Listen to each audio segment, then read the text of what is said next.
నమస్తే అండి. నా పేరు డాక్టర్ సాయి దీపక్. నేను నరాల స్పెషలిస్ట్, న్యూరాలజిస్ట్. ప్రస్తుతం నేను సిటీ న్యూరో సెంటర్ మియాపూర్ హాస్పిటల్‌లో పనిచేస్తున్నాను. చాలామంది పేషెంట్స్ నా దగ్గరికి నరాల బలహీనత అని చెప్పేసి వస్తుంటారు. సో, నరాల బలహీనత అంటే ఒక చాలా బ్రాడ్ టర్మ్.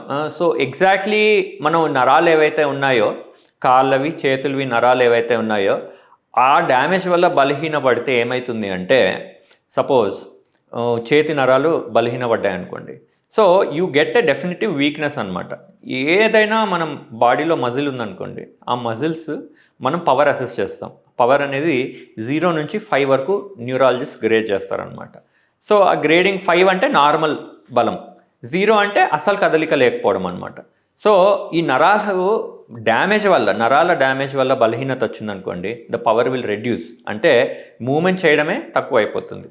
సో, అలాంటి పరిస్థితి వచ్చినప్పుడు నడకలో ప్రాబ్లం అవ్వడం, నడిచేటప్పుడు చెప్పులు సడన్‌గా ఊడిపోవడం, సపోజ్ చేతిలో వచ్చిందనుకోండి, చేతుల్లో నుంచి వస్తువులు జారిపోవడం, జడ వేసుకోవడం కష్టం అవ్వడం, చేతులు పైకి లేపడం కష్టం అవ్వడం, టాయిలెట్‌లో కూర్చున్నారనుకోండి, లేవడానికి సపోర్ట్ అవసరం పడడం, ఇట్లాంటి ప్రాబ్లమ్స్ రావచ్చు. సెకండ్, నరాల డ్యామేజ్ కాలు చేతుల్లో అయిందంటే బ్యాలెన్స్ ప్రాబ్లమ్స్ కూడా అవ్వచ్చు. అంటే తాగినోళ్ళలాగా నడవడం, బ్యాలెన్స్ అవుట్ అయ్యి, ఒక్కొక్కసారి సెన్సరీ ప్రాబ్లమ్స్ అంటే చేతి కాలు నరాలు డ్యామేజ్ అయినప్పుడు తిమ్మిర్లు, సూదులతో కొచ్చినట్టు అనిపించడం, లేకపోతే దూది మీద నడుస్తున్నట్టు అనిపించడం, ఆర్ బర్నింగ్ సెన్సేషన్ అంటే మంటలు రావడం, ఇవన్నీ నరాల డ్యామేజ్ వల్ల వచ్చే ప్రాబ్లమ్స్ అనమాట. సో, నరాల బలహీనత అన్నప్పుడు సైంటిఫిక్గా సపోజ్ నరాలు డ్యామేజ్ అయినప్పుడు ఇలాంటి సిమ్టమ్స్ వస్తాయి. బట్ కామన్గా నా దగ్గరికి నరాల బలహీనత అని చెప్పేసి వచ్చిన వాళ్ళకి ఏంటంటే జనరలైజ్డ్ వీక్నెస్ ఉంటుందన్నమాట.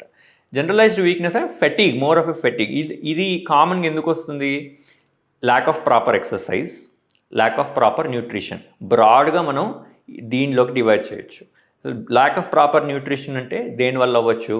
ఒకటి, జస్ట్ ఫుడ్ సరిగా తీసుకోకపోవడం, ఆర్ బ్యాలెన్స్డ్ డైట్ లేకుండా ఉండడం అనమాట. సో, కరెంట్ సిచ్యువేషన్లో మనం చూసినామంటే ఫాస్ట్ ఫుడ్ ఎక్కువ తీసుకోవడము, లేకపోతే కొవ్వు పదార్థాలు, స్వీట్స్ ఎక్కువ తీసుకోవడము, ఇవన్నీ నరాల వీక్నెస్ ఆర్ నరాల డ్యామేజ్కి కాంట్రిబ్యూట్ చేయొచ్చు in the long term. Alcohol, smoking, ఇవన్నీ కూడా నరాల బలహీనతకి ఆర్ నరాల డ్యామేజ్కి కాంట్రిబ్యూట్ చేయొచ్చు. ఎస్పెషల్లీ ఫర్ ఎగ్జాంపుల్ ఇప్పుడు ఆల్కహాల్ తీసుకున్నారనుకోండి, మళ్ళీ దాని తర్వాత అన్నం తినే అవకాశం తగ్గిపోతుంది, అంటే ఆకలి తగ్గిపోతుంది, జనరల్గా వీక్నెస్ వచ్చే అవకాశాలు ఎక్కువ ఉంటాయి. సో, ఆల్ దీస్ థింగ్స్ ఇవన్నీ మనం మైండ్లో పెట్టుకోవాల్సిన విషయాలన్నమాట. సో, ఇంపార్టెంట్గా నరాల బలహీనత మనకి రాకూడదు అంటే జనరల్గా మనం ఏదైతే నరాలు సరిగా పనిచేయట్లేదు అని మనం అనుకుంటామో అట్లాంటివి రాకూడదు, మనకి ప్రాబ్లమ్స్ ఉండకూడదు అన్నప్పుడు మనం చేయాల్సింది ఏంటి అంటే కరెక్ట్ టైంకి తినాలా, కరెక్ట్ ఆహారం తినాలా, ఫాస్ట్ ఫుడ్ ఎక్కువ తినకూడదు, బ్యాలెన్స్డ్ డైట్ ఉంచుకోవాలా, alcohol, smoking or strict no. Smoking చాలా డ్యామేజింగ్, నరాలకు ఒకటే కాదు బాడీలో అన్ని పార్ట్స్కిను. అండ్ సేమ్ విత్ ఆల్కహాల్ కూడా చాలా డ్యామేజింగ్ నరాలకు కూడా.